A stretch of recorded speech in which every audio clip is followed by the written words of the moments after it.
నమస్కారం, ఎలాంటి న్యూస్కి స్వాగతం. బులెటిన్లో ముందుగా హెడ్లైన్స్. ప్రభుత్వ పాఠశాల ఆరోగ్య కేంద్రాన్ని ఆకస్మిక తనిఖీ చేసిన కలెక్టర్. సిఎల్పి సమావేశంలో పాల్గొన్న ప్రభుత్వ విప్ ఆది శ్రీనివాస్. రాజాను దర్శించుకున్న జబర్దస్త్ నటులు. బీసీ సాధికారత మండలాధ్యక్షుల నియామకం.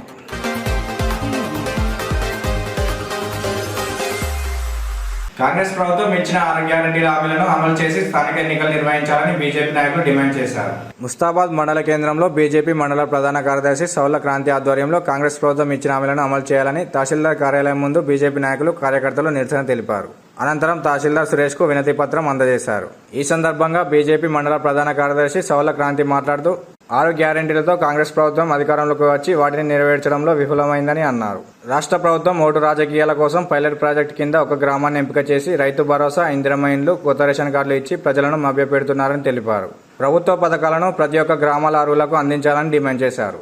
ఈ కార్యక్రమంలో జిల్లా అధికార ప్రతినిధి సంతోష్ రెడ్డి, మండల ప్రధాన కార్యదర్శులు సౌల క్రాంతి, బాద నరేష్, కిసాన్ మోర్చా మండల అధ్యక్షులు వరి వెంకటేష్, బీజేపీ నాయకులు చిట్నేని శ్రీనివాసరావు, జిల్లెల మల్లేశం, కోళ్ల కృష్ణ, చిగురు వెంకన్న, కాసోడి రమేష్, తిరుపతి, కనకయ్య, వెంకటేష్, మహేష్ కార్యకర్తలు పాల్గొన్నారు. ఈ రోజు కూడా కాంగ్రెస్ పార్టీ కూడా అదే విధంగా ముస్తాబాద్ మండలంలో 38,000 పైచీలకు ఓటర్లున్న ఈ మండలంలో 22 గ్రామ పంచాయతీలు పెట్టుకొని కేవలం కొండాపూర్ అనే గ్రామాన్ని మాత్రమే పైలట్ ప్రాజెక్ట్ కింద తీసుకొని అక్కడ అర్హులందరికీ పథకాలు అందించడం అనేది ఏంది అని మేము భారతీయ జనతా పార్టీ ప్రశ్నిస్తాం.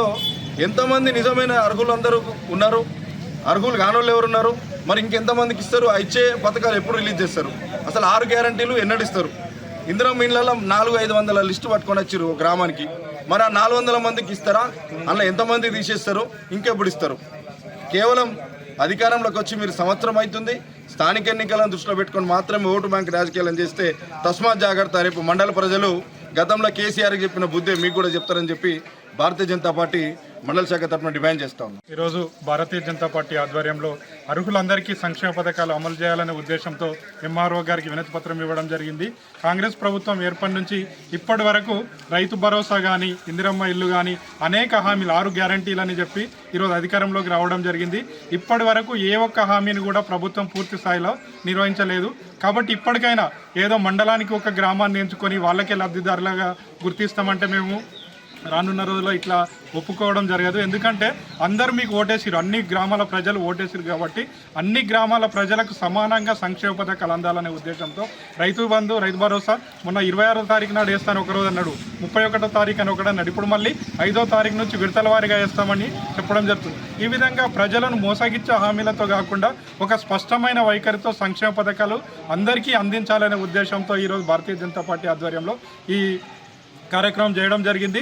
రానున్న రోజుల్లో సంక్షేమ పథకాలు అమలు చేయకుంటే పెద్ద స్థాయిలో ఉద్యమిస్తామని ఈ సందర్భంగా తెలుపుకుంటూ భారత్ మాతాకి జై. ప్రజలు ఏ విధంగా ఉన్నారు, ఎవరికి ఇల్లు ఉంది, ఎవరు లేదని చెప్పేసి 200 మంది లిస్ట్ తీసుకొచ్చి మీరు మీ ఇష్టం వచ్చిన టిక్ పెట్టుకుంటే కూడా అది కూడా పూర్తి స్థాయిలో కాలేకపోయింది. రేషన్ కార్డులు అయితే రీసెంట్గా నిన్న కాక మొన్న రైస్ ఇస్తా ఉన్నారు, రైస్ పంపిణీ చేస్తూ ఉన్నారు.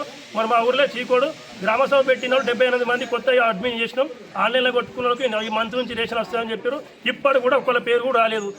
రేషన్ దగ్గర అడుగుతా ఉంటే మా సంబంధం లేదు, అక్కడ ఎంపీఓ దగ్గర అడగమని చెప్తారు. ఎంపీ వరకు అయితే ఎంఆర్ఓ ఇక కాలయాపన చేస్తుంది తప్ప ప్రజలు కనీసం 0.5 కూడా దీని లాభం లేదు.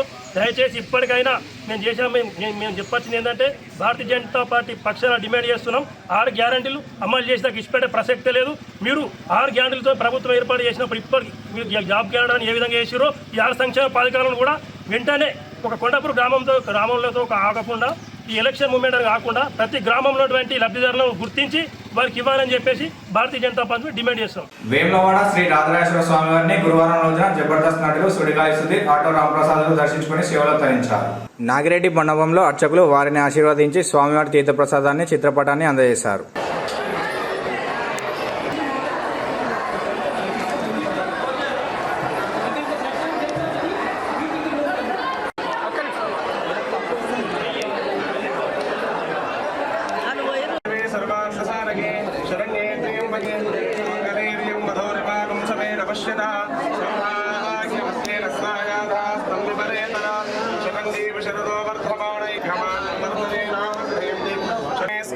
रमेश మయస్కరాయ చ నమః మయస్కరాయేతి మయః కరాయ చ నమో నమశ్చ నమః శివాయ శివ. గ్రామంలోని పిల్లలు ప్రభుత్వ బడిలోనే చదివేలా చూడాలని తల్లిదండ్రులకు అవగాహన కల్పించాలని కలెక్టర్ సందీప్ కుమార్ ఆదేశించారు. తంగలపల్లి మండలం చీర్లవంచ పరిధి తెనుగువారిపల్లెలోని మండల పరిషత్ ఉన్నత పాఠశాలను ఆకస్మికంగా తనిఖీ చేశారు. పాఠశాల ఆవరణ, గ్రామంలోని రోడ్లు ఎప్పటికప్పుడు శుభ్రం చేయించాలని పంచాయతీ కార్యదర్శిని ఆదేశించారు.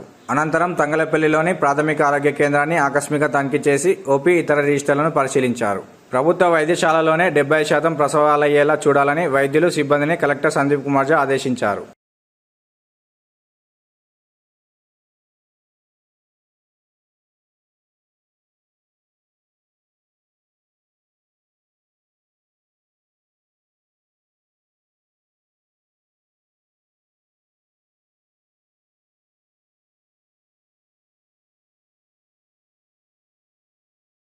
ముస్తాబాద్ మండలం ఆవునూరు, తుర్కపల్లి, రామలక్ష్మణపల్లి గ్రామాల గౌడ సంఘం ఆధ్వర్యంలో శ్రీ మల్లికార్జున స్వామి నూతన దేవాలయ విగ్రహ ప్రతిష్ట, కళ్యాణ మహోత్సవ కార్యక్రమాలను ఘనంగా నిర్వహించారు. మల్లికార్జున స్వామి విగ్రహాలను గ్రామంలో ఊరేగింపుగా తీసుకెళ్లి గణపతి పుణ్యావచనం, నవగ్రహ అష్టదిక్కల్పన, మండపారాధన, కలశ స్థాపన, మంత్రపుష్పం కార్యక్రమాలు నిర్వహించి శుక్రవారం రోజున దేవత విగ్రహాల ప్రతిష్ట, దేవతామూర్తులకు అభిషేకం, ప్రత్యేక పూజలు, శనివారం రోజున గంగస్థానం, తెప్పోత్సవం, స్వామివారి ఎదుర్కోళ్లు, సోమవారం మల్లికార్జున స్వామి కళ్యాణ మహోత్సవం వంటి కార్యక్రమాలు నిర్వహిస్తున్నట్లు గౌడ సంఘ సభ్యులు తెలిపారు. ఈ కళ్యాణ మహోత్సవానికి మండల ప్రజలు, భక్తులు అధిక సంఖ్యలో పాల్గొని స్వామివారి కృపకు పాత్రులు కాగలరని కోరారు. ఈ సందర్భంగా సంఘం సభ్యులు మాట్లాడుతూ మల్లికార్జున ఆలయ నిర్మాణం, విగ్రహాలను దాతల సహకారంతో నిర్మిస్తున్నట్లు తెలిపారు.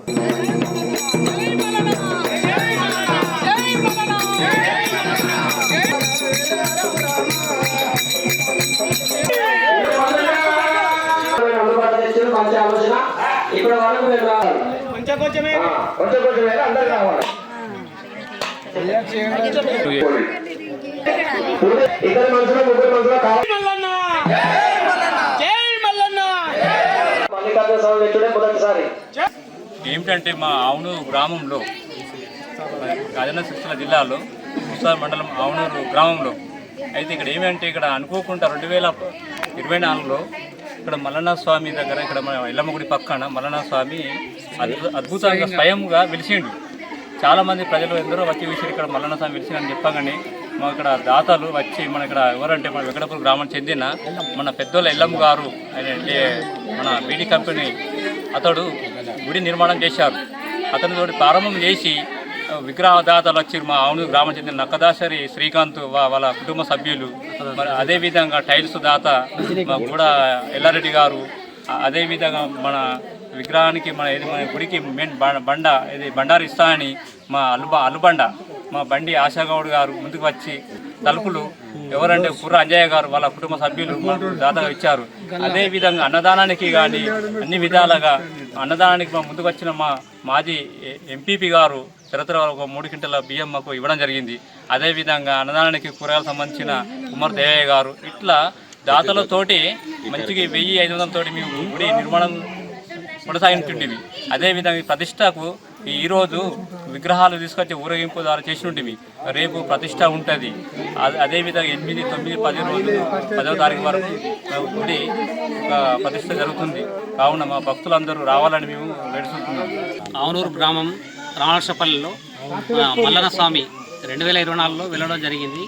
దీనికి అనుకూలంగా అందరూ ముందుకు వచ్చి దీన్ని నిర్మించడం, ప్రతి ఒక్కరు చేతి వేసి గుడి నిర్మాణము, దాతలు ప్లస్ విగ్రహదాతలు ప్లస్ డోరు ప్రతి ఒక్కటి అన్నీ ప్రతి ఒక్కరు సమకూర్చి మాకు ఆవునూరు గ్రామము రామలక్ష్మపల్లి మండలం ముస్తాబాద్ రాజన్న సిరిసిల్లలో తెలంగాణలో మొదటిసారిగా మనకు అనుకూలంగా రాజన్న సిరిసిల్ల జిల్లాలో ఎల్లమ్మ గుడి వద్ద కుమరవెల్లి మల్లన్న వచ్చి ఇక్కడ వెళ్ళడం జరిగింది.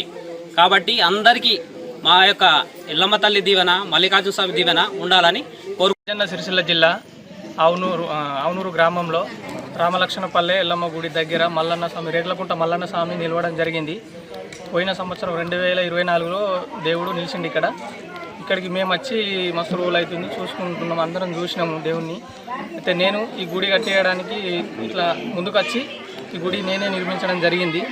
నేను కూడా ఒక దాతను, ఫస్ట్ వచ్చిన దాతను నేనే. ఇట్లాంటి దాతలు వచ్చి ఇంకా ఈ గుడిని ఇంకా డెవలప్ చేయాలని కోరుకుంటున్నాను.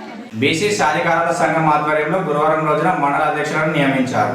ఈ సందర్భంగా వేములవాడ పట్టణంలోని ఉత్తర తెలంగాణ బీసీ సంఘం కార్యాలయంలో అధ్యక్షులకు నియామక పత్రాలను సంఘం అధ్యక్షులు కొండదేవయ్య, జిల్లా అధ్యక్షులు పొలాస నరేందర్ చేతుల మీదుగా అందజేశారు. అనంతరం వారు మాట్లాడుతూ సంఘం బలోపేతం కోసం కృషి చేయాలని పిలుపునిచ్చారు. గ్రామాల వారీగా, వార్డుల వారీగా కమిటీలను ఏర్పాటు చేసి బీసీలు రాజ్యాధికారం చేపట్టేలా ప్రతి ఒక్కరు కృషి చేయాలని కోరారు.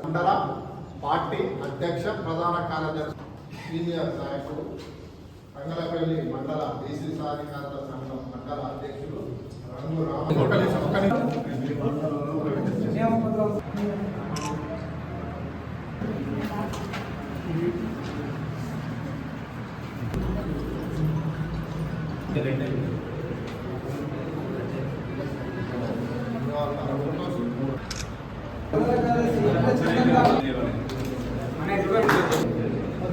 అన్నస్వామి పర్సనల్ నెంబర్ కావాలి.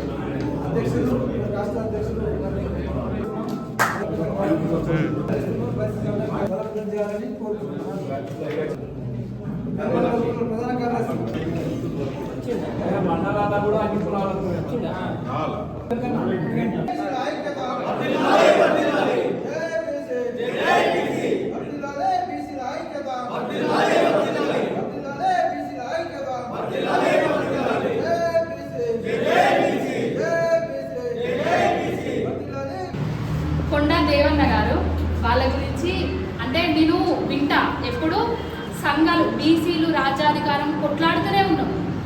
మనం కొట్లాడుతాను రాజా అధికారాన్ని ఇంకోరు చేజిక్కించుకుంటారు. 136 కులాలు ఉన్నాయి. ఏకదాటి మీదకి వచ్చి ఒక గొల్లైననో, ఒక గౌడన్ననో, ఒక పద్మశాలి సోదరుడో నిలబడతాడంటే బీసీలందరూ ఏకమై ఆయనను ముందడికి నడిపితే మనం ఆయనని గెలిపించమా? వేరే వర్గాన్ని ఓడిస్తామా? ఓడియమా? మరి మనం ఎందుకు మన వర్గాలను గెలిపించుకోలేకపోతున్నాం? కమిట్మెంట్ లేక. ఒక కమ్యూనిటీ 300 కాపు సంఘం, ఇప్పుడు ఆ కమ్యూనిటీని 100 సంఘాలున్న కమ్యూనిటీని ఒక్క సంఘం చేసి 300 కాపు సంఘాన్ని రాష్ట్రానికే, అంటే రాష్ట్రాలే చూస్తున్నాయి, ప్రతి రాష్ట్రం, ఆంధ్ర రాష్ట్రం కూడా చూస్తున్నది. దానికి తలమానికంగా తీర్చిదిద్దారు ఎవరంటే కొండా దేవన్న గారు. 3 నెలల నుండి అసలు బీసీలు అంటే ఏంది, అసలు ఏం జరుగుతుంది, ఈ రాజన్న సిరిసిల్ల జిల్లాలో కొండా దేవన్న ఏం చేస్తున్నాడని ఈ జిల్లానే కాదు 33 జిల్లాలు ఈరోజు ఈ రాజన్న సిరిసిల్ల దిక్కునే చూస్తున్నారు. ఎలాగైతే రాజరాజేశ్వరి దక్షిణ కాశీ పుణ్యక్షేత్రం స్వామి దర్శనం చేసుకోవడానికి ఎలా మాసులో వస్తారో, మరి ఈరోజు బీసీలమంతా మన మాసులోనే ఉన్నాం. కాబట్టి ఇక్కడ 50 నియోజకవర్గాలు ఈ జిల్లాలో పనిచేస్తాను, ఈ జిల్లాలో 136 కులాలకు పనిచేయాలి అనే ఉద్దేశం కొద్ది ఆయన ఇష్టపూర్వకంగా రాజన్న సిరిసిల్ల జిల్లానే ఇక్కడే జిల్లా ఏమని అడిగితే కాదన్నా ఉమ్మడి జిల్లా కన్వీనర్గా ఉండమని అడిగినాం. తర్వాత నేనే రాష్ట్ర కమిటీతో ఒక తీర్మానం చేసి ఉమ్మడి కరీంనగర్ జిల్లా అధ్యక్షుడిగా తనను పెట్టినట్టయితే అన్ని జిల్లాలు కూడా పనిచేస్తాడనేది వారికి మరి ఈరోజు పనిచేస్తున్నారు. సిరిసిల్ల జిల్లాలో బీసీ సాధికారిత సంఘం బలోపేతం కొరకు జిల్లాలోని వివిధ మండలాలలో ఈరోజు మండల అధ్యక్షులను, ప్రధాన కార్యదర్శులను నియమించడం జరిగింది. బీసీ సాధికారిత సంఘం లక్ష్యం, ముఖ్య ఉద్దేశం ఏంటంటే గ్రామ స్థాయి నుండి జిల్లా స్థాయి వరకు బీసీ సాధికారిత సంఘంతో పాటు అనుబంధ సంఘాలైన విద్యార్థి విభాగం, యువత విభాగం, మహిళా విభాగం, రైతు విభాగం తదితర అన్ని అనుబంధ సంఘాలను ఏర్పాటు చేసి సంఘాల ఏర్పాటు అనంతరం బీసీ మహిళల సమస్యలు రోజు రోజుకు పెరిగిపోతున్నాయి. కుల వృత్తులపై దర్జాగా బతకాలంటే అన్ని బీసీ కుల సంఘాలకు ఆర్థిక కార్పొరేషన్లను ఏర్పాటు చేసి కార్పొరేషన్లకు పెద్ద ఎత్తున నిధులు కేటాయించాలని ఈ సందర్భంగా రాష్ట్ర ప్రభుత్వాన్ని కోరుతున్నాం. కేంద్ర మంత్రిత్వ శాఖలో ప్రత్యేకంగా బీసీ మంత్రిత్వ శాఖను కూడా ఏర్పాటు చేయాలని ఈ సందర్భంగా తెలియజేస్తూ మరి బీసీలు ఐక్యంగా ఉండాలని, ఈ సమస్యలపై పోరాటం చేయాలని ఈ సందర్భంగా బీసీ సోదరులందరికీ విజ్ఞప్తి చేస్తూ సెలవు తీసుకుంటాం. సిఎల్పి సమావేశంలో ప్రభుత్వ వేములవాడ శాసనసభ్యులు ఆది శ్రీనివాస్ పాల్గొన్నారు. హైదరాబాద్లోని మర్రి చెన్నారెడ్డి మానవ వనరుల అభివృద్ధి సంస్థలో గురువారం ముఖ్యమంత్రి రేవంత్ రెడ్డి అధ్యక్షతన జరిగిన సిఎల్పి సమావేశంలో ఉప ముఖ్యమంత్రి బట్టి విక్రమార్క, రాష్ట్ర వ్యవహారాల ఇన్ఛార్జ్ దీపాదాస్ మున్షి, పిసిసి అధ్యక్షులు మహేష్ కుమార్ గౌడ్, మంత్రులు, కాంగ్రెస్ పార్టీ ఎమ్మెల్యేలు, ఎమ్మెల్సీలతో కలిసి ప్రభుత్వ వేములవాడ శాసనసభ్యులు ఆది శ్రీనివాస్ పాల్గొన్నారు.